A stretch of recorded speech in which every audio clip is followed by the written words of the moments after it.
All right, guys, welcome back. Episode 18. It's been about a month, so we got some good data for you. But first, I want to welcome a very special guest to my left here, Colby Gray. Hey guys, what's going on? I'm Colby Gray, part of the Chickarot team located in Auburn, California. That's right. I'm primarily a buyer's agent, which means I help buyers out there find homes instead of dealing with listings, which is what my business partner does, Tyler. He focuses on selling houses. I help buyers buy houses. A fellow young hustler is what he is. I mean, this guy's got a detailing business, a side photography business, but his main gig is real estate for sure. Yeah, main gig real estate, come from an entrepreneur background for sure. So you need to have that mindset in this game, as you know. You do. Yeah, I'd say it's about organization more than anything. Yeah. And being able to time block your schedule out, primarily to just, again, provide yourself with the organization, but also help your clients too. Because if you're not organized, then your workflow is going to be everywhere. 100%. I think one of the big issues, we were kind of chatting about it earlier, but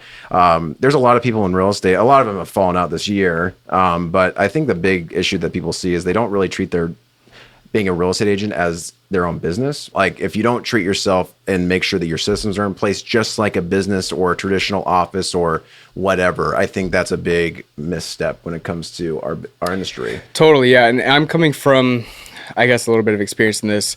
I used to be part of a much bigger brokerage than where I'm at now. It was like Coldwell, right? I was with Coldwell Banker. Yeah. And nothing bad to say about Coldwell Banker. It definitely works for some people, but definitely doesn't work for others. And I think it has a lot to do with that mindset of when you work for a big time brokerage like that, you can really get caught up in the mindset of working under these people versus working for yourself. Right. Where I'm at now, it's a smaller kind of private brokerage. Most agents work from home. Yeah. But I can make my own schedule, do the things I need to do without feeling that way of working for a big company. It's like it's a variable schedule, but when you get busy, it's like you work more than the average person. Like I think the biggest, like for one, I don't want to skip over the fact like his mentor is like one of the best in the game for sure. He's Tyler, great. he's awesome. So that's one, I think when it comes to this business and really any entrepreneurial business, like mentorship is everything. If you don't have someone at least tapping on the shoulder and saying like, hey, Colby, you're doing the right things. Trust me, you're on the right path. Like that's everything. That's kind of how my dad was for me. Because he's been everywhere. Right, and Tyler's been everywhere when it comes to real estate too. When it comes to this business, it's like you want to align yourself with the right people. And it's really easy to get kind of caught up with the whole idea of a bigger brokerage. But I think it works for some, but that I grew up around the boutique style. And I think you can just provide a different level of customer service. But totally. I also know people like Dave Boutte, like that are with bigger companies, but they treat themselves as they're not just Coldwell, they're Dave Boutte real estate. Totally. And you guys have done really, really good with that. Yeah. So I'll talk on that too. Just quick. One of the things that I like that we're able to do, being a smaller brokerage, being able to work for ourselves, is provide services that other brokerages can't. So with Coldwell Banker, Line Real Estate, all the big names, you have bigger splits, and with bigger splits comes less commissions, right? So where I'm at now, I'm with Wesley and Associates, and it's again the Chickarot team. So it's me and Tyler, listing agent Tyler, myself, buyer's agent. Instead of having, I think that's cool when you. It is really cool, yeah, because we're able to kind of work off of each other. When I need back end work done on the buyer side, he can help me with that, and vice versa when he's doing a listing and he needs help. So you get a 2-in-1 deal. Yep. Pretty much. That's pretty but on sweet. top of that, we also are able to, what we would normally give as a part of our commission to places like Coldwell Line, we're able to work to the best of our advantage. So whether that's helping our clients pay for staging, paying for the photography, paying for things that they would normally have to take on themselves, we always tell them like, hey, here's what we do is you're going to pay the staging up front. After the sale of the home, we reimburse at least 50%, if not more, depending on what the price of the staging is. That's huge. You'd be surprised how many people, sorry to cut you off. No, you're fine. You'd be surprised how many people have their sellers pay for it. And funny you mentioned this. We'll get into the market update after this, but I wanted to touch on this. I saw recently in the last 6 months, I had a transaction and it was interesting. So they had a separate TC fee, which I've seen before, but they also had a separate $400 fee. And I saw the addendum, the contract that was signed. It was essentially $400 for their time, while they're also getting a 2.5% commission on top of also doing a separate fee. Like that goes to show you not every agent is the same. And we'll get more into the commissions later because obviously we know that it looks fancy, and that's something that we get every month, but we don't sometimes, Totally. right? So, Yeah. especially on your side, the agent side, you got to work hard, but that's huge because like the commission is meant to go towards providing a service, Totally. also making a profit. You're a business, but we're not in the business of scalping. No.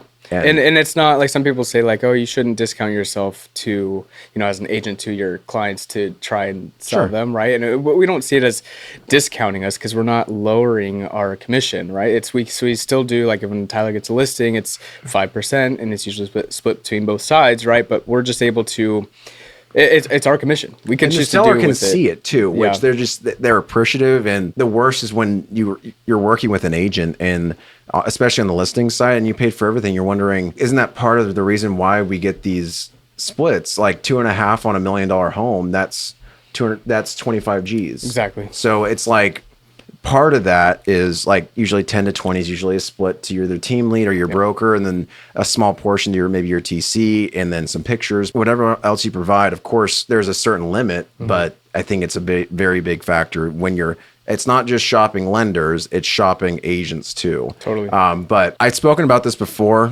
actually in a reel, but it's all about who you refer. If you trust the person that is referring that professional, put them almost on a pedestal, because if you worked with the person that you're trusting who is referring, let's just say I'm referring you to Colby, it's because I've worked with him before and I know his competency level. I know he'll get you to the closing table. So that's also something to consider as well. Totally. Yeah. And I think it's just like interviewing for anything else, right? Whether it's a job or you name it. But you don't just want to go with the first person, because everyone realistically does the same thing, right? As listing agent or buyer's agent, lenders, like the base, the home plate is the same for all agents. Right. Like we want to close the deal and everything, but you want to find who fits your style best. You're going to be spending a lot of time with these people, whether it's during showings or phone calls or Zoom calls, coffee meetings, whatever it's going to be. Right. And if you don't mesh well with that other person, it's just going to make everything so much harder. And I've had that happen with even another agent. I've cut like in my career, a lot of people would be surprised, especially in this market, but I cut off an agent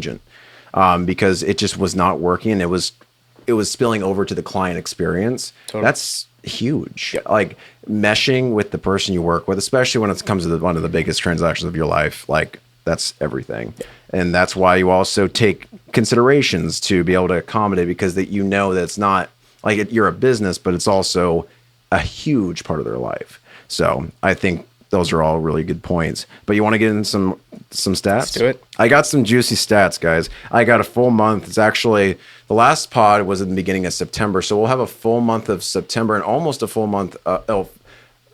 September, and then almost a full month of October. Almost. Yeah, it's already the 24th. It's crazy. So market updates. So let's start with all 13 counties of California. So for sale, we're actually up 5%. Sold is down about 14%. And then pended is 9.1%. I like the sold metric a lot more because pended can potentially have fallout.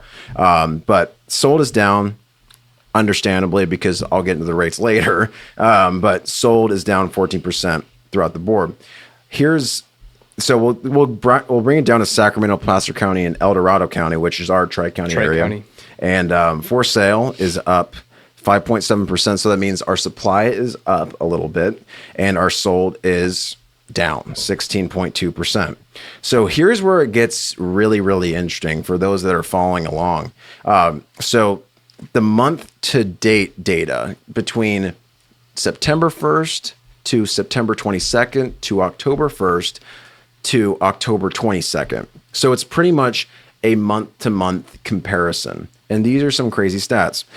So for sale, it's pretty expected. We're up 4.7%. So that's good. We're starting to see a supply increase because for a while there were under a month, especially beginning of this year and 2020 and 2021. I think the worst they got was like 2 weeks or something like that, which is insane. Houses were selling like hotcakes. Yeah, just a reminder what that means is, say we have 2 months of inventory in Placer County, that would mean that if there was no homes that were listed for sale, then it would take about 2 months for the current demand to absorb that supply. So keep that in mind when we're talking about months of inventory. So let's move over to Placer County, the Tri-County area, Placer, El Dorado, and Sac. September 1st, September 22nd, October 1st to October 22nd. So almost a full month. And for sale is up 4.9%. Sold is down 34.4%. 34%. 34. And the biggest, like, I'll kind of jump a little bit farther just because it's going to need an explanation as to why. Last week, we hit eights for the first time in, I believe, 30 years. And also the lowest we've seen in terms of mortgage applications in 30 years. It's pretty wild. I think it was like 2002 was the last time they were in 8%. I could be wrong. Yeah, I did it's research in that area. it. I know in the look it up. 90s we definitely had 8%, Yeah.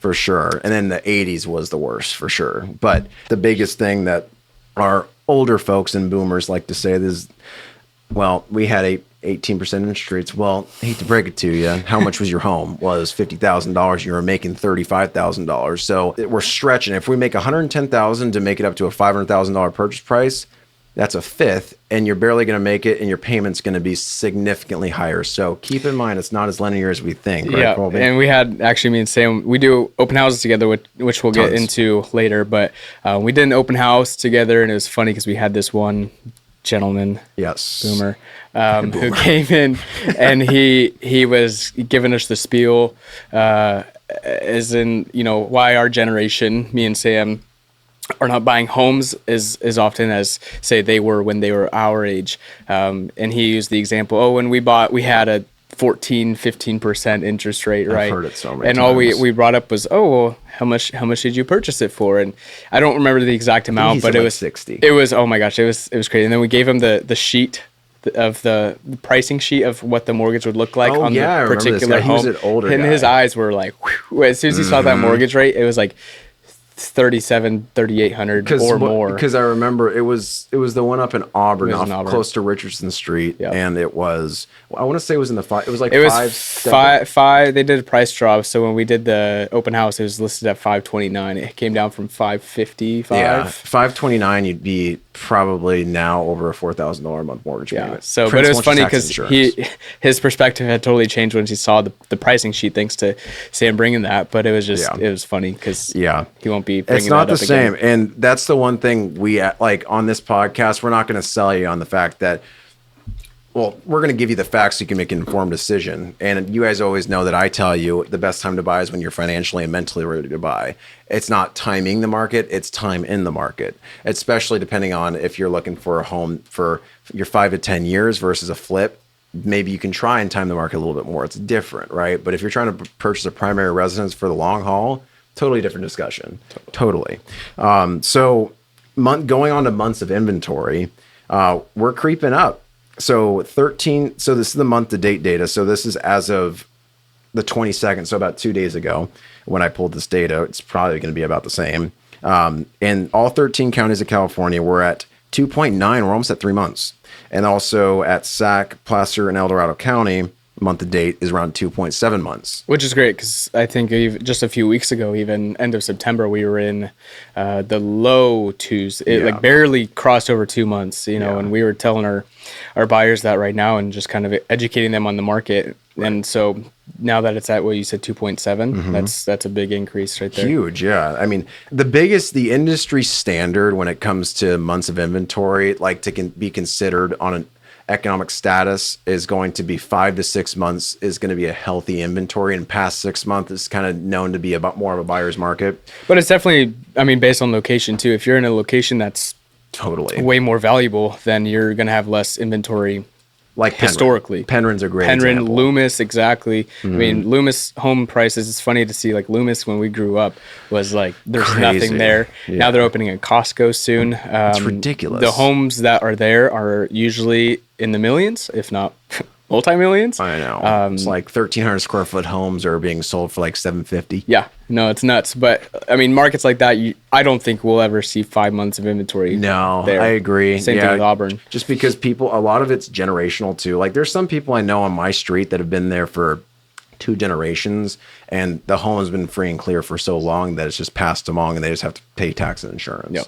And their insurance is grandfathered in, so they don't have to worry about the California Fair Plan. So, like for instance, we are State Farm, and the reason why we still are not Cal Fair Plan is because, if you guys don't know, my house is actually the neighboring address to my parents' house, actually, and we're lumped into a full compound deal. Like the whole, it's 3.5 acres or so, but it's all insured. And it's State Farm, but you wouldn't be able to get State Farm if it was just being able to purchase it. But it's totally dependent upon where you're buying, for sure. But we'll see. It really just comes down to how much someone is willing to squeeze and how many people are bought in a higher interest rate. And if they get a salary reduction, they might have to. Yep. So that's where we might see. So like I said in the last podcast, I believe you hate to say it, but one of the big factors as to why when low supply, the only way is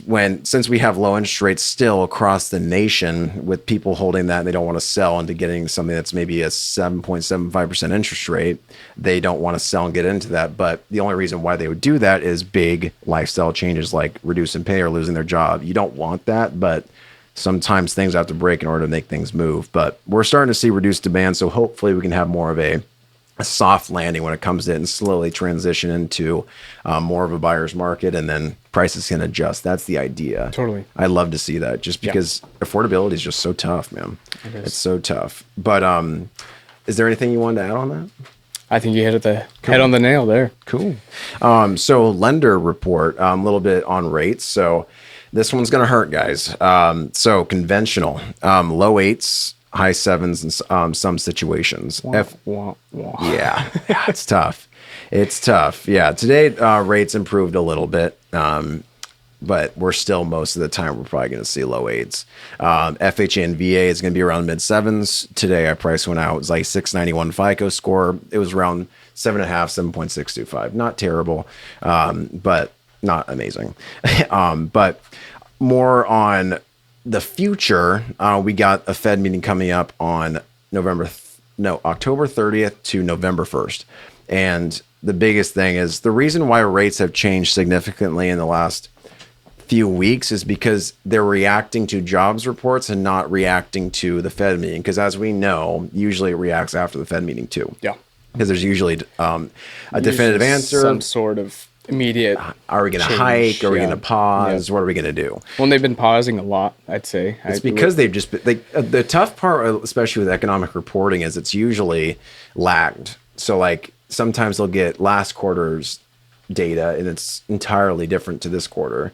Because like with technology and just the way our economy is built now, things just move quicker in terms of those types of changes. So it's hard for them to make decisions when reports are done after it's already happened. Totally. So main reason why, like one of the reasons why the rates actually hiked up to that point. I remember when I nudged you on the shoulder at the offer market meeting, like, here's the rates. You're like, ooh. And that was right after. Yeah, that was right after the jobs report. So the jobs report came in stronger than expected.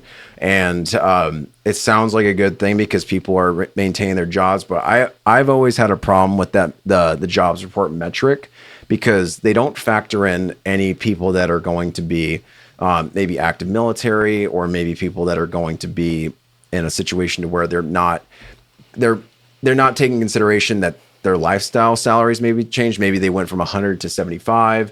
They're not factoring in people that are independent contractors. That's a huge one. Like if you and I, yeah, I was going to say, like if you're factoring people in the real estate and loan industry, that number would probably be a lot higher, because so as you know, I do private money. I think in the last week or so from one brokerage, they pretty much just notified me that like about 7 loan officers are no longer working. And they just been notifying me. They think we have a portal, but we don't. We're just old school when it comes to private money, but it's affecting for sure. So that's where like we've been feeling it for a while. Yeah. And I think we'll see how it goes into the ending of the year, especially going into the holidays.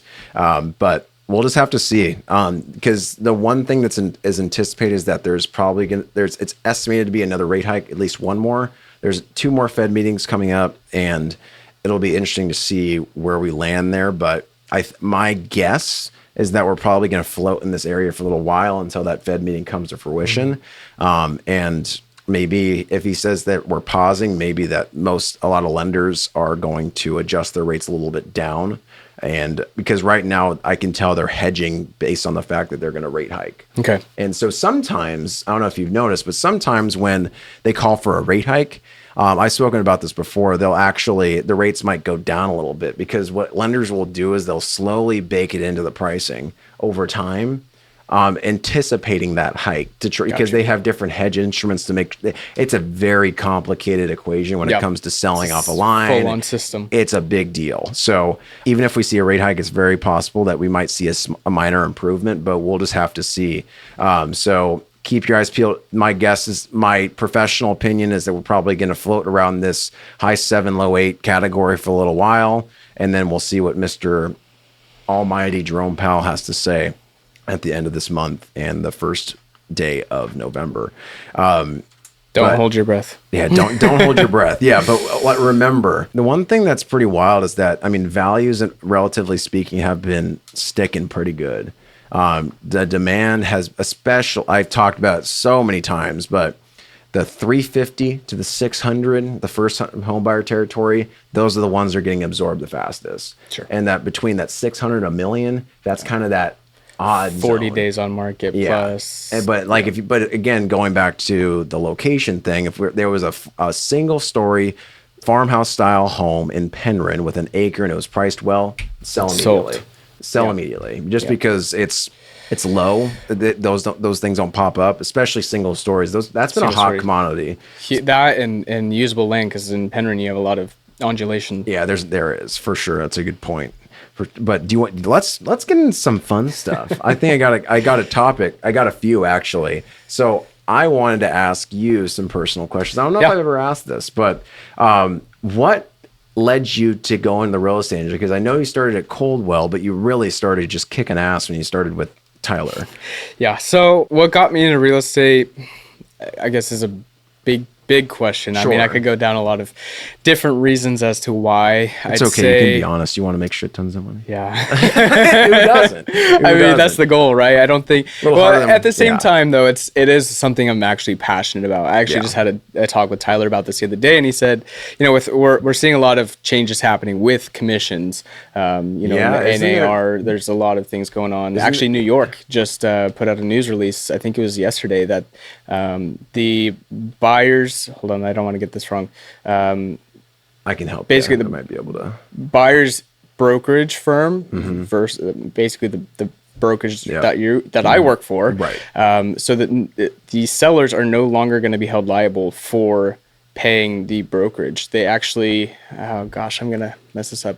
It's okay. New York passed it though, where essentially they New York actually passed it? They passed it. So it just went into effect, or so it goes into effect, I think November 1st is when it happens. So but essentially the seller is not held liable for paying the commission. Because the idea is that NAR or whoever, the sellers have thought that they're getting, I guess, scalped in terms of having to pay both commissions. Yeah, essentially what you just said. Yeah. So there's just been so many different discussions happening as far as what will commissions look like for if you are in my position as a buyer's agent. What is it going to look like for your commissions? It's now going to be a huge topic, and there's so much to be done and learned about. It hurts the little guy though. Yeah, it does. And I totally forgot why we went on this tangent, but I had the discussion with Tyler about this topic, what was your question? No, yeah. Gravitate towards real estate. Gravitate towards real estate. Oh, so he asked me, would you do this if the money weren't in it? And I said, absolutely.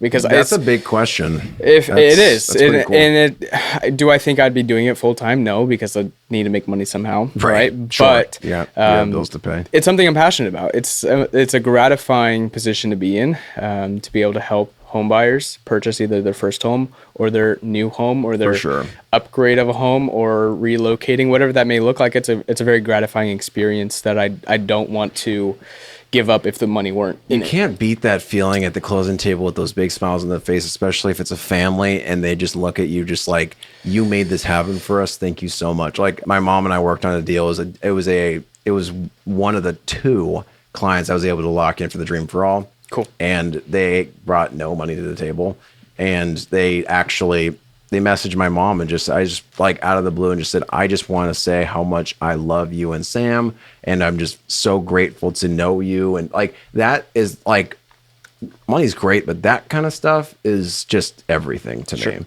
Like changing lives in the better. It really is. Yeah. But essentially, I mean, because of that passion is one of the reasons I got into real estate as an agent.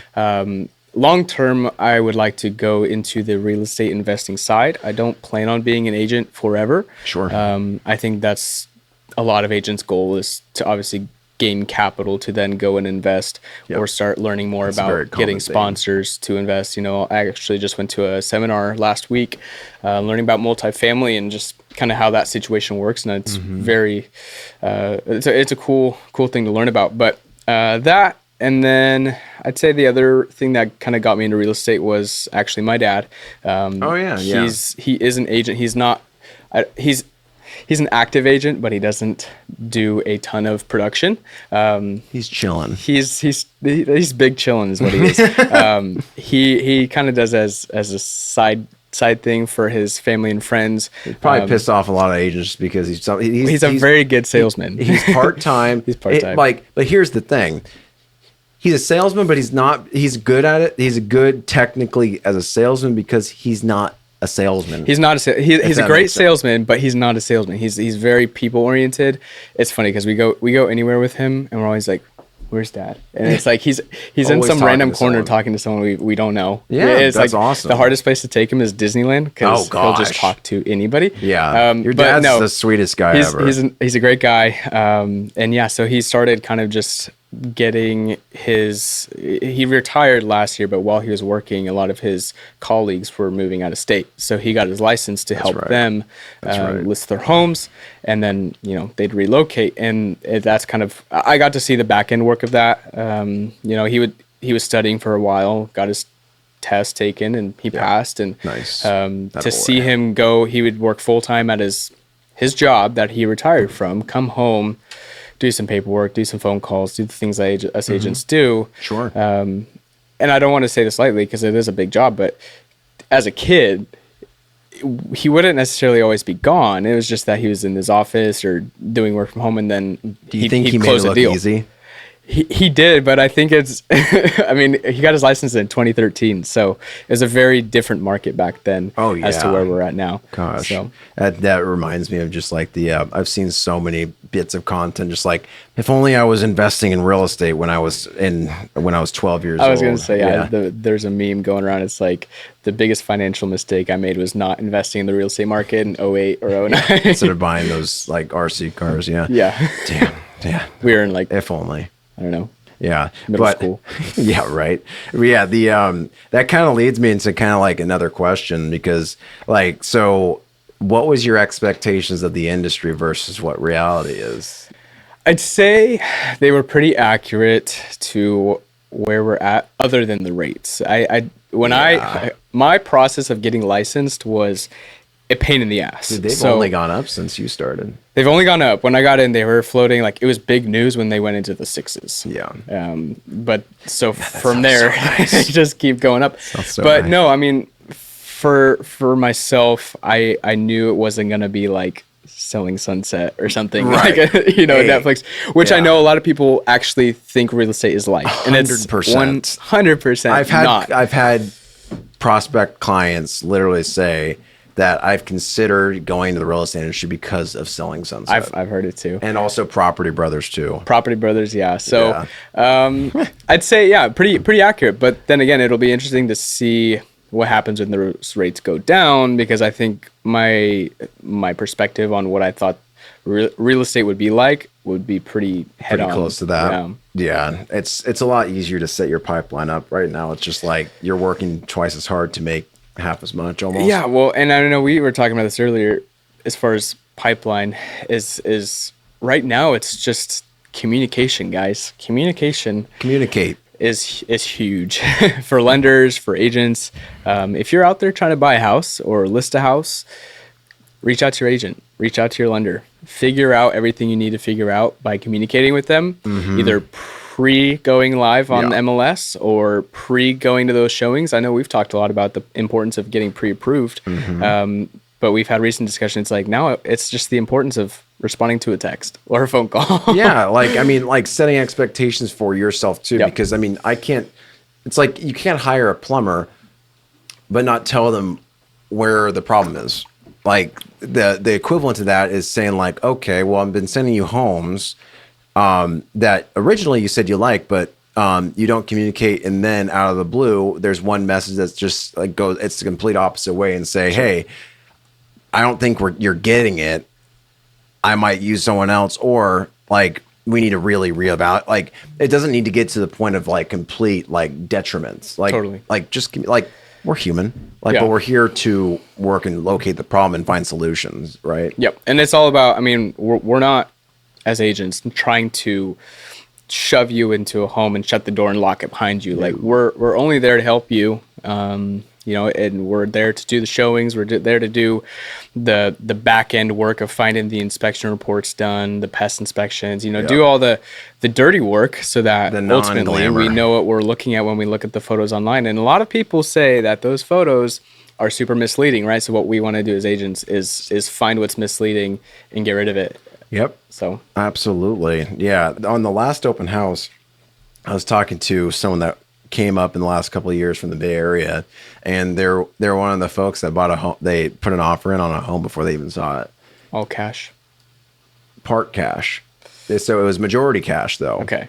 But yeah, it's interesting to hear that though. It's like, you're right. I mean, that's it. The pictures are there to entice you to go look at it. That's the whole idea of it. To get you interested. At the end of the day, it's marketing. So Keep just that in like any mind. other advertisement you're going to see, we paid for it to catch eyes. But at the same time, for other agents, there's those other agents too who will grab their phone, walk through, and snap. Like there's this one time I saw a picture of this. It was a bathroom, and My gosh, I love those. There was like I love those. Okay, first off, toilet lid was open, which is the first. Always a red flag. Like just shut the toilet. There lid. wasn't anything in there, was there? I can see, but the thing that got me, then I was like, this can't be real. Yeah, this it had pumped. to have been the amount of like a full blown hamper full of clothes on the counter, just like strewn about. Really? And it was I was so confused because it wasn't like a fixer upper or an investment property. It was it was listed for like $550, and it was a 3-bedroom, 2-bathroom. You know, kind of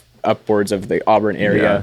I was like so confused. I was like, why do you not just grab a bag and throw the clothes so in there? funny. So yeah, obviously homes like that, pictures like that are not going to be enticing. Right. But I saw a listing. It was so fun. It was a woman. I don't know who it was. I don't know the agent, but she was standing on top with her iPad shooting down like this, and you could see her like a reflection. Yeah, like she's like crouched up on the toilet like this with an iPad, and I'm like, honey, oh my gosh, like it doesn't cost that much to get pictures. No, and it's what I always Costs a tell lot to get people is staging. It's got staging expensive. Photos are not. No. Especially in the grand scheme of things. Like when you're selling a home, you're walking away with, usually if you have equity in the home and you've owned it for a while or whatever, you're walking away with quite a bit of money. Yeah, so good chunk. Yeah, for sure. just like one of my other businesses that I own is a detailing business, and I always tell people when they're going to sell their car, say get it detailed. You know, it's a few $100s, yeah. That's what I did on my last But truck. you're selling the car for thousands, right? Even if it's like a $5,000 car, you spend $250, $300 on a detail, and you're now going to be able to sell it for $550 because it's more appealing. Like the same thing goes for real estate photos. Get your real estate photos done, and you will get more right for your way. home.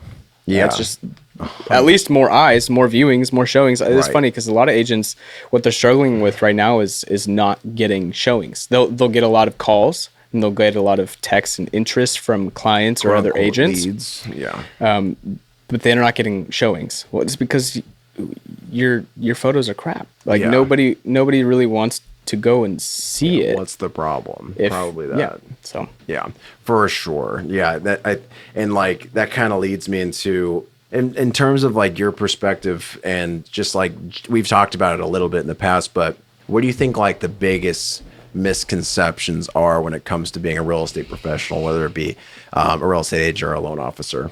probably consistency, and I'd say that's with any market. I mean, we've gone through quite a few different types of markets in the past 3-4 years. I mean, we've seen standard markets, we've seen insanely crazy markets, and we've seen absolutely dead markets. Like, so the consistency, everyone, again, going back to the fact that we're independent contractors, I feel like most people think our pipeline is like 100 people, right? It's like, we're just going to be calling these people all day long. We're going to figure out what they need, what they want. And it's like, the other misconception is that we're showing properties every day, all day. Yeah. That's the goal. Hell yeah, that's the goal. That's in reality, that's not I'd the love case. to close 10 loans a week. Yeah. And I think you and I can both get there at some point. Of you know, course, we're of course. still fairly new to this industry. Yeah, we're but working on it. We're getting there.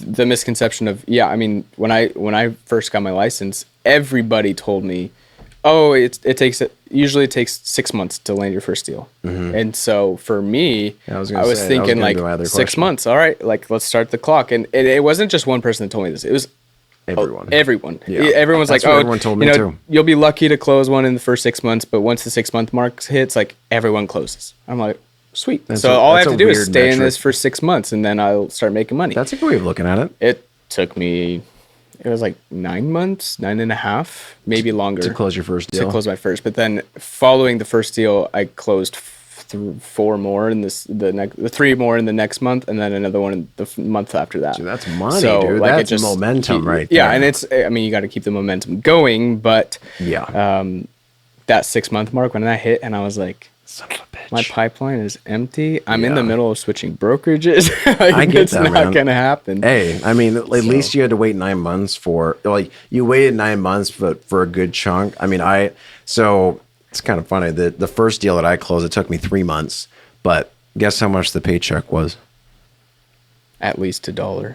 It was at least $1. Okay. Yes. So I wasn't wrong. It was $500. $500. And that was still to this date one of the most chaotic, weird little loans I've ever dealt with. It's always the little amounts. It's that you always the smallest ones. Always that cause the headaches. But we'll still do it. We'll still take care of you. We'll do anything. Yeah. You send it to us. It's like a different type of challenge. It's like level 1. Right. That's how I feel. When I hear another loan officer can't do it, it's just a challenge for me to say, yes, I can. Totally. Of course, if there's like a straight guideline thing that like you can't get past, it's like no one can. Yep. But if it's like a proving income thing or looking at it in a different lens, like I love those challenges. Totally. Same thing with real estate.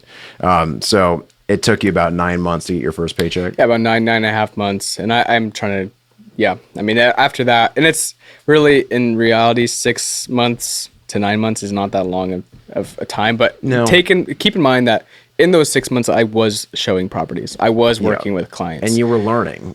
I think the toughest part with people is that, like, I think a lot of people are intrigued by this business, but then they get out so quickly, because I think a lot of the problem we have is a lot of people are not willing to get paid nothing to work on something that will pay you tons down the road. Absolutely. So it's like, it's that instant grad where it's like, well, if I'm getting trained, I'm entitled to get paid during that time. Something. Well, you know why those employers are paying you is because they make money off of you. Yep. So it just comes down to, do you want to work for yourself and dictate your own schedule, and also how much you can make? Because like our business, there's a lot of positives, there's a lot of negatives. A big negative is that you could make nothing really easily, but technically there is no ceiling either. But it is not easy to get to the levels of like maybe producing total revenue of $500,000 a year. That's tough. You know what's funny too is like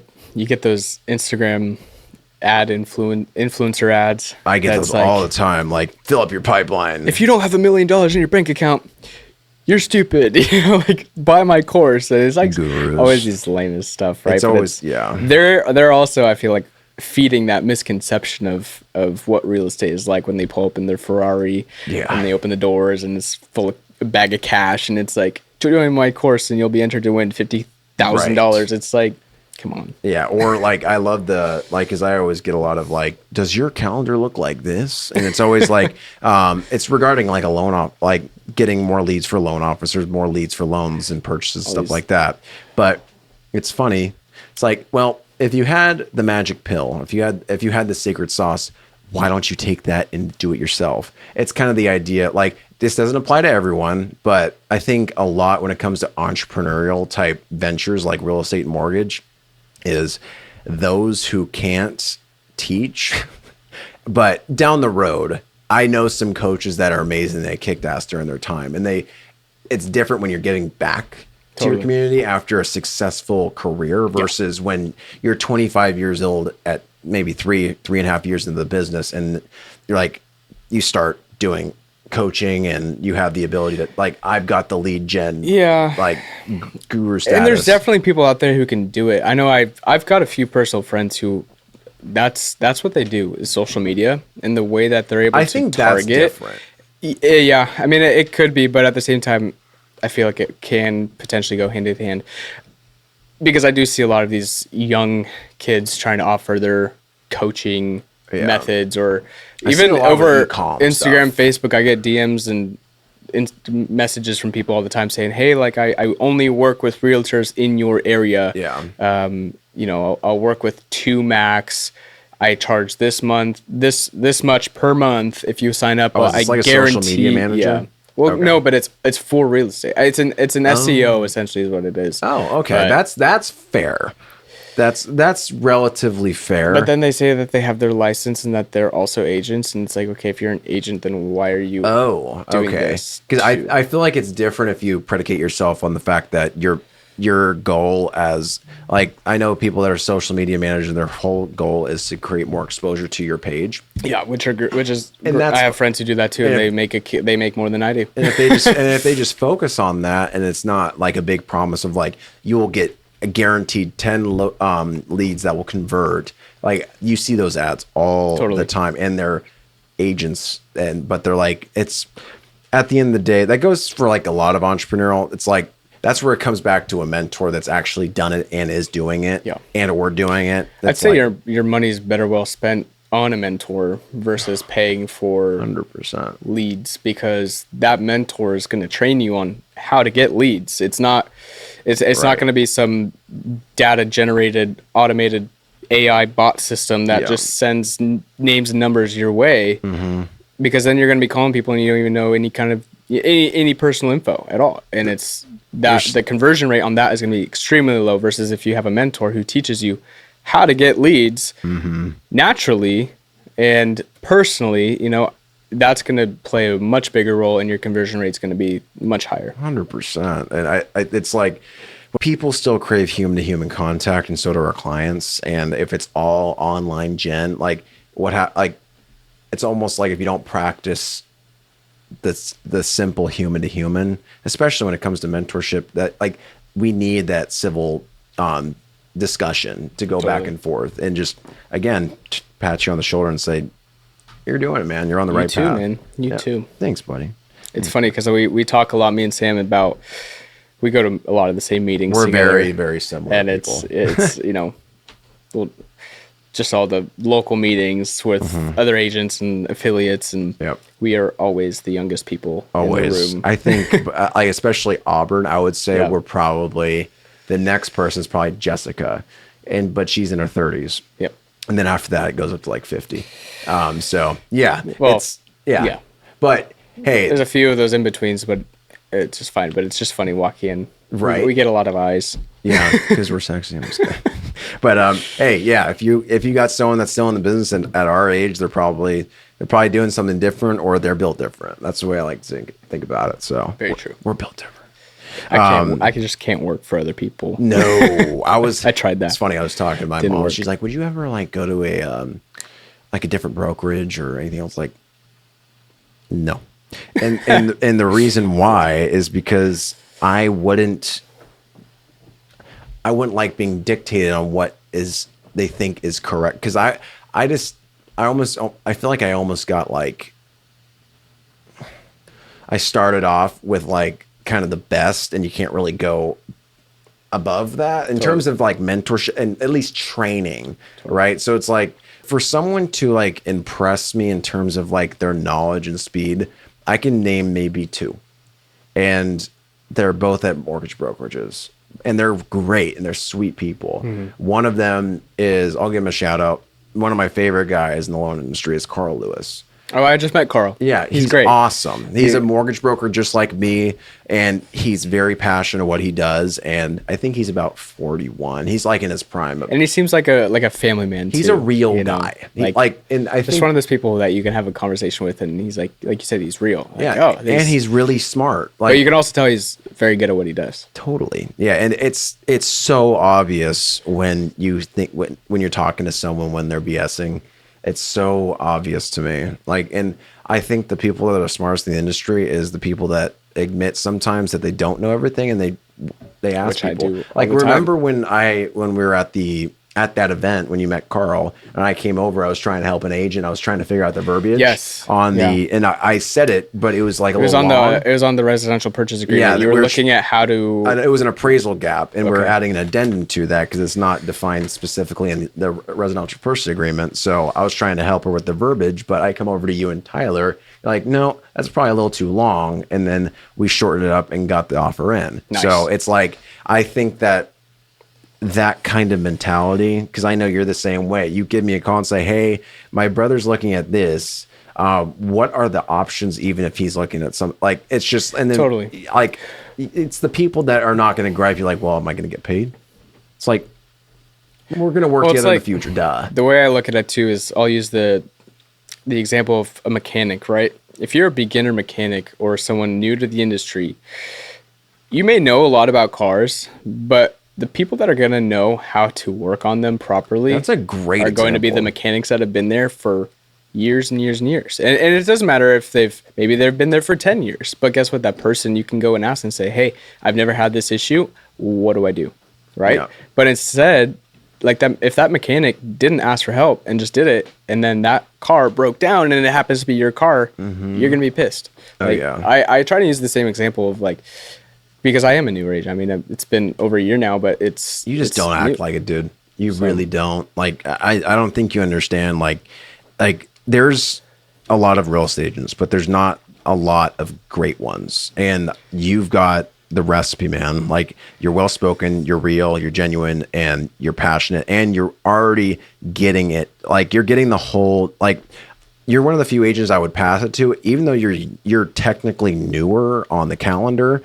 I know if I sent you my buyer, I wouldn't have to worry about the real estate side. I wouldn't have to quarterback it as much as I've had to in the last few months with some agents. Totally. So it's like, well, thank you. Yeah, I think it goes like, back to what we were saying as far as organization. You know, totally. like if you have a system down or some sort of organization skills in place, if you were to send me somebody, I would know exactly how to follow up with them step by step and plug them into my system and say, okay, first we do this, then this, then this. And it's like, you wouldn't have to worry about it because they're in there. Right. Exactly. I'll take care of them just like I take care of everyone else, which I, treat all my clients the same, but I treat them all with respect, and I act as if I were the one buying the house. Right. Be speedy, be quick. And I work longer than the people that work 9 to 5s. But yes, it's funny.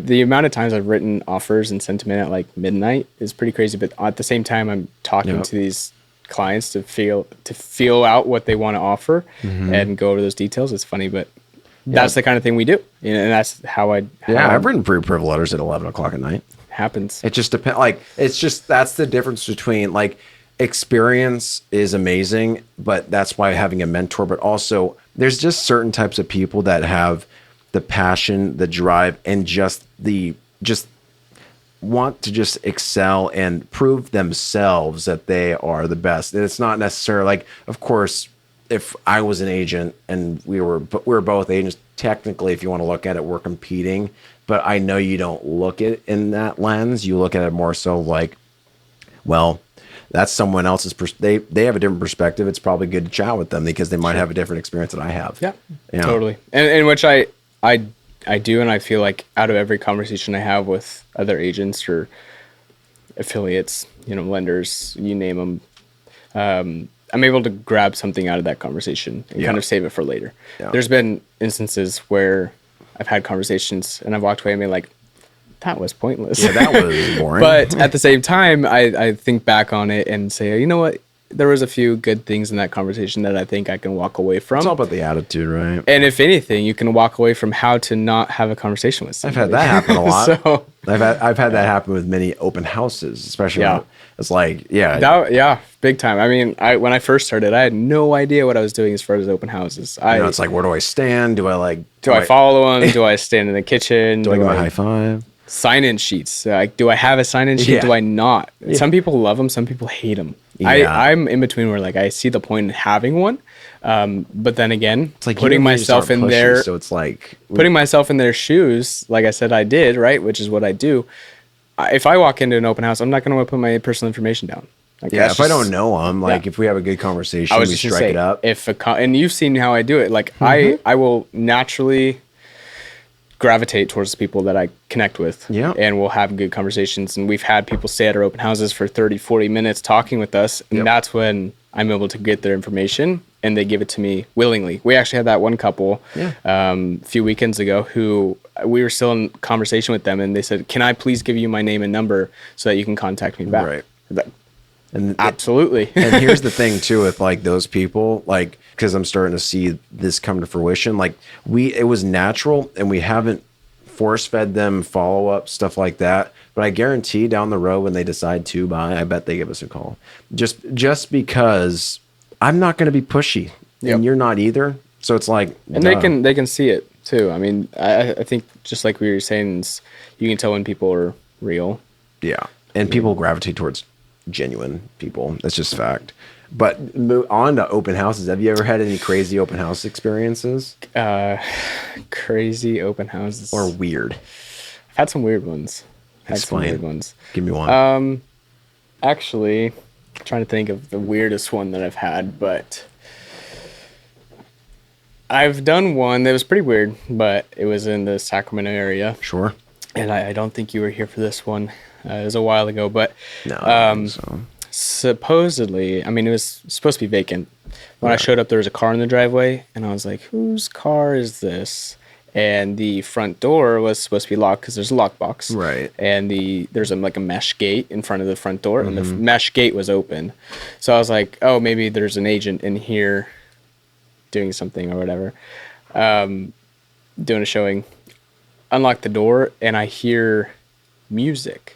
And I was like, what the heck is going on? Is there a squatter in here? It really like kind of freaked me out. That would weird me out. Again, it's supposed to be a vacant house. Yeah. Well, what it was is an agent who had previously done an open house at the same listing, like the previous weekend, brought a radio, like an old school radio, not like a JBL speaker, Bluetooth. No, like an old radio your dad has in the garage. Well, they left it on in like the back bedroom. But when I walked in, it was music, but I could also hear like muffled talking, so I legitimately thought there were people in the house. Oh, that would be trippy. I stood outside for like 10 minutes hoping they'd finish up, and nobody ever came out. So then I went and did a sweep of the house, and I found the radio. I was like, you gotta be kidding me. Son of a bitch. That one was pretty weird. I think I've had more weird showings. I think showing properties is totally different. You want to hear the weirdest one? Okay, so tell me. Weirdest showing I had. I won't disclose addresses or names or anything like that. No need.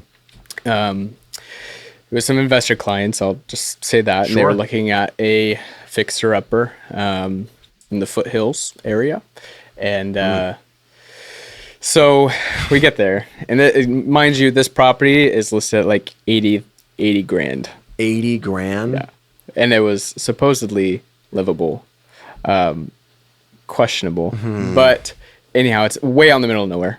It took like 25 minutes. I'm not going to say, but that's okay. 25 minutes off the freeway, pretty far out there. We show up, and I'm not even joking, looked picture perfect to what Shrek's swamp looked like. It had like the same roof and everything. I was like, what is going on? It wasn't like the same shape as Shrek's house, right?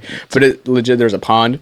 There was like moss growing on the place. Weird. It was wild. There's shingles falling off the roof, and the chimney was broken down. It was just gnarly. So anyways, again, we had called and made the showing. So it was owner occupied. They knew they were supposed to vacate. Right. So I walk up, and the door is like there's no handle. It's like just a push, like an outhouse. You just push it and it's like a swivel. Weird. Right? Super weird. Walked in, there's no lights on, super dark, nasty smell. And I was just like, I already wanted to leave. And it was just me there. I actually had. Are you taking a video I had for him? Tyler on the phone. They were supposed to be there, but they were just running a bit late. I had Tyler on the phone because I thought it was weird that there was the door situation. It was just weirding me out. Anyways, I walked inside after knocking, yelling. I always say like, realtor here, like is anyone home? You know, whatever. Colby Gray, Wesleyan Associates. Nobody was answering, but I could hear like again music, but it was like creepy children singing songs. Hell no! Like that's it was like nope. I'm trying to think maybe like an all girls Catholic school sing along type. God. Wild, dude, that would trip me out. It was 100%. because again, like take in mind, it smelled nasty out here. It's in the middle of nowhere. I was like, this is a murderer's house. Yeah, legit. Jesus. All of a sudden, I hear these massive dog barks coming from the back bedroom, and so I was like, okay, dogs are supposed to. The owner said that the dogs would be outside. Dogs are clearly inside, but they were behind a door. But that door was the only bedroom to the house. So like, we have to show this bedroom. We drove all the way up here. Oh my God. And so I turned my phone flashlight on because there's no lights on. Like it's pitch dark in there. Was the electricity? I turned the light on and there's this giant man standing in the living room just staring at me, and it freaked me out. Dude, like that would trip 6'5", maybe 300 pounds. Because all the buildup of like the sounds. I think I probably actually like screamed. Not like, yeah, exactly.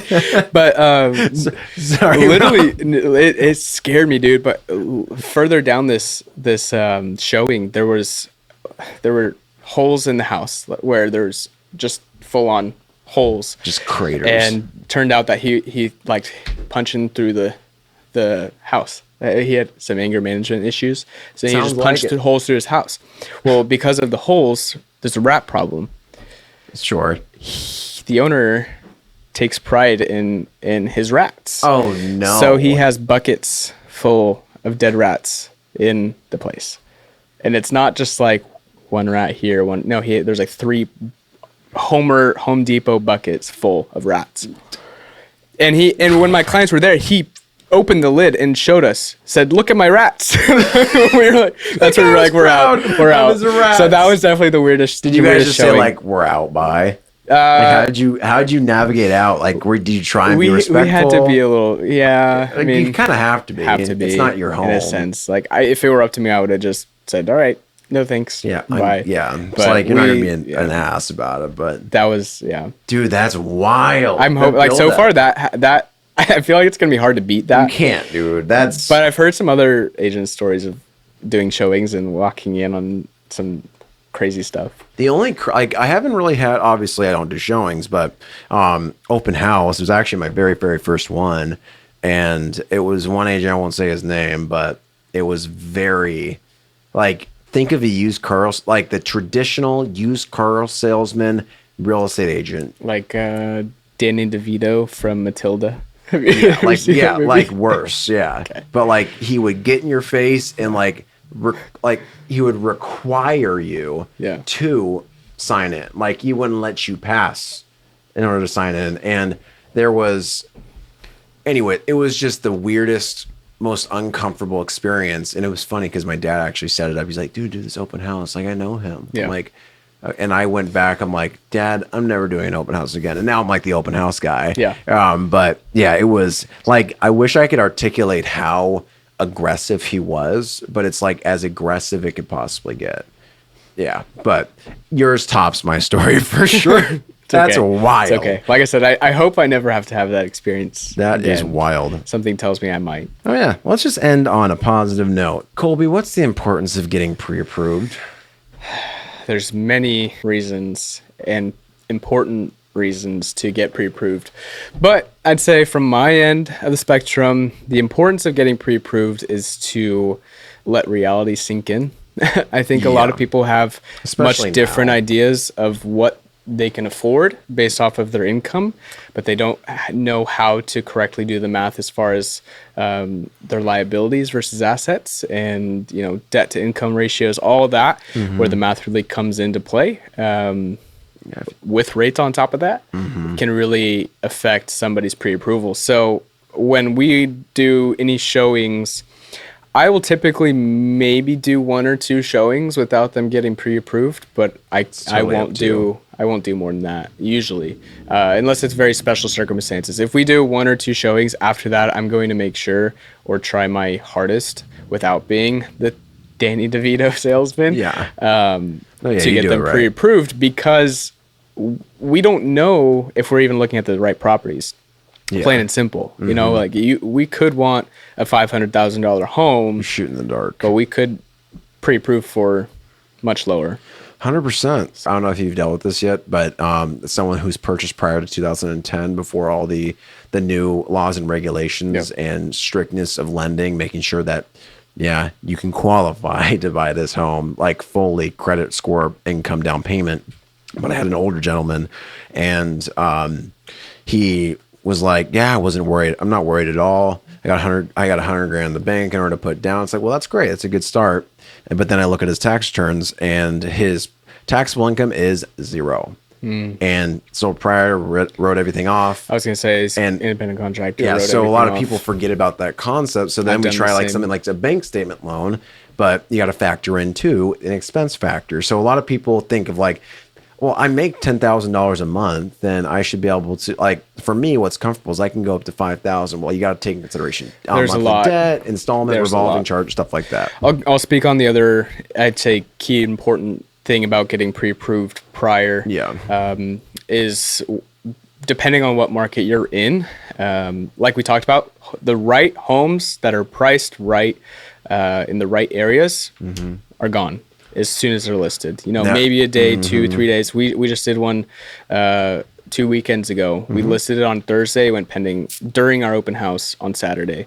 So actually, no, it wasn't even that. It was I did my open house Friday. It was before, and then it went pending the following day during Tyler's open house. I remember I was talking to you guys on Thursday about the open house. And you guys didn't have to do it. But again, location, price, all those things. If you aren't pre-approved and you're interested in a home like that, you have no chance, because you have to, again, this is over the weekends. Real estate happens on the weekends. We're doing open houses. We're doing showings. We find 100%. The homes we like on the weekends. You know, I'll do showings during the weekdays, but chances are it's not happening until the weekend, right? So if you're not pre-approved, you have to go through the entire pre-approval process, which can take how long approximately? It's going to depend on the borrower getting there. We'll say 2-3 days. Sometimes it can be faster. But I'd say the average that I've seen when I tell people go get pre-approved, with getting them the documents, with getting their turned, all that stuff, it can take, it's multiple days usually. Yeah. So he's like, the reason why he says 2 to 3 days, and I understand where you're coming from, is because what I'll ask for you is usually not readily available. Exactly. Like, it's not like in a quick folder. Yeah, no. It's W-2s, W-9s, 1099s, whatever you're working or with. Tax returns. Exactly. You got to do all that. Maybe your previous tax filing documents, everything. And unless you're organized, you usually have to go dig that stuff up. Especially like when it comes to like, because as you know, you need to establish a 2-year work history. So like a lot of the time, it's totally fine. They had previous employment at a different job, so they have to track down that older W-2.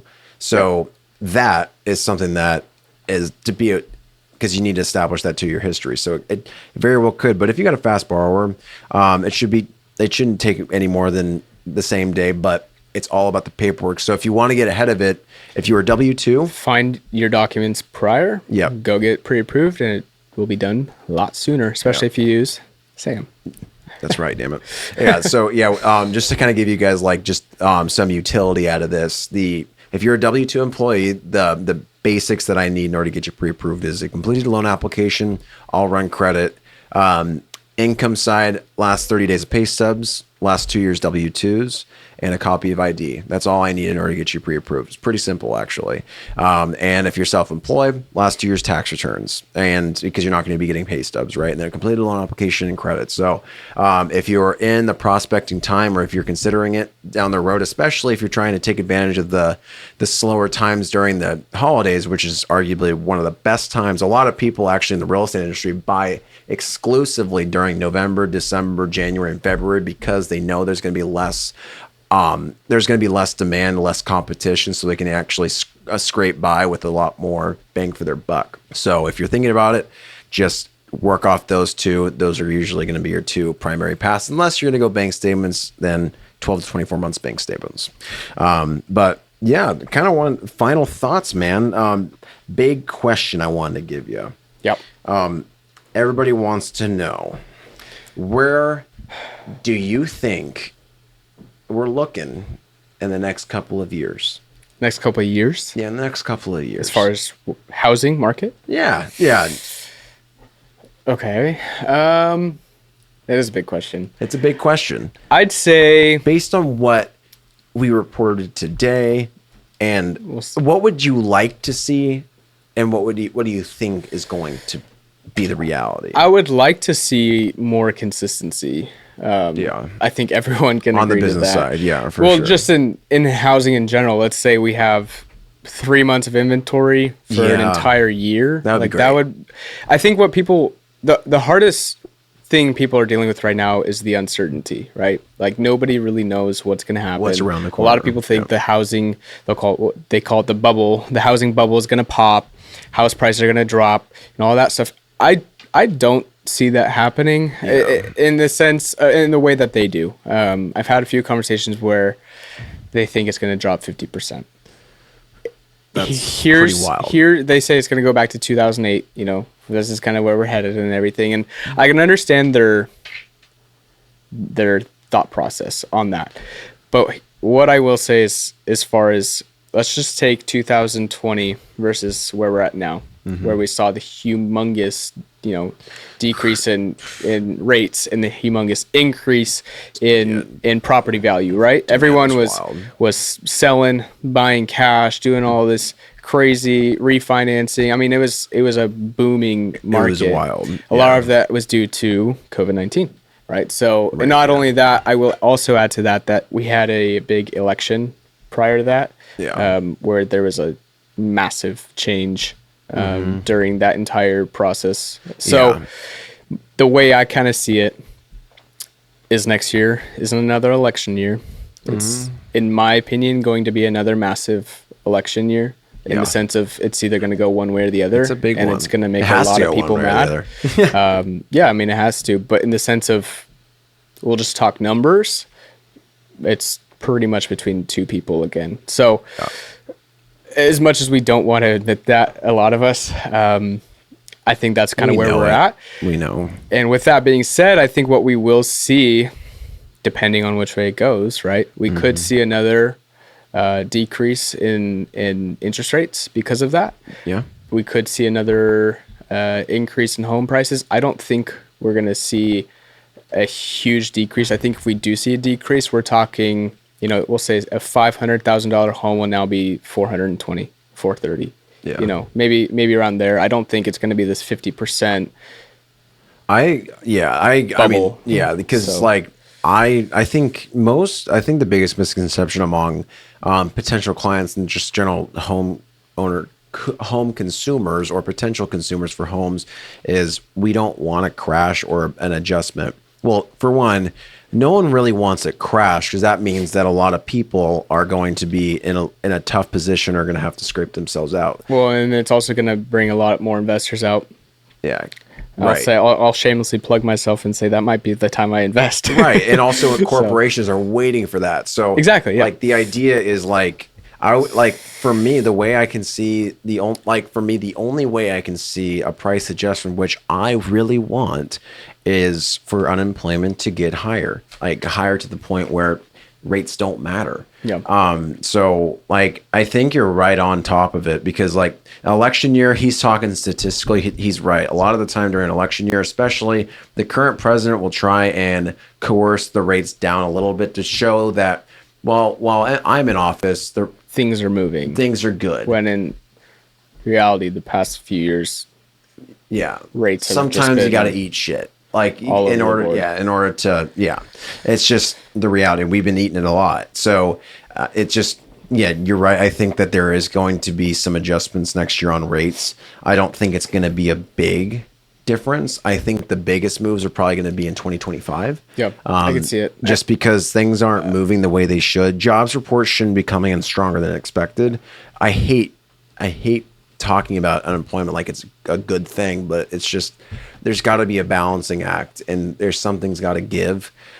So we'll see. But I like to see that our supply is going up.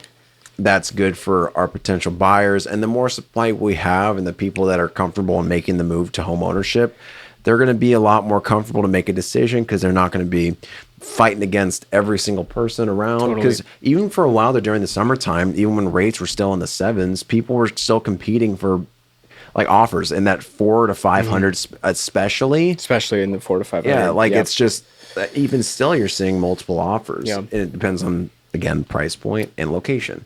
So yeah, that's why I always say just follow along on the podcast, because that's where we keep following along, and so we can be able to give you more up-to-date facts, because we don't know everything. No, we don't know everything, but and that's all we why can do, we'll ask other people. right, exactly. And also we get a lot of our data from economic reporting and stuff like that. So follow along so you can make an informed, wise decision when it comes to either making a decision now or later when it comes to buying a home. And reach out to somebody, whether it's us or somebody else, if you want to figure out if it's the right time for you personally to buy. Yeah.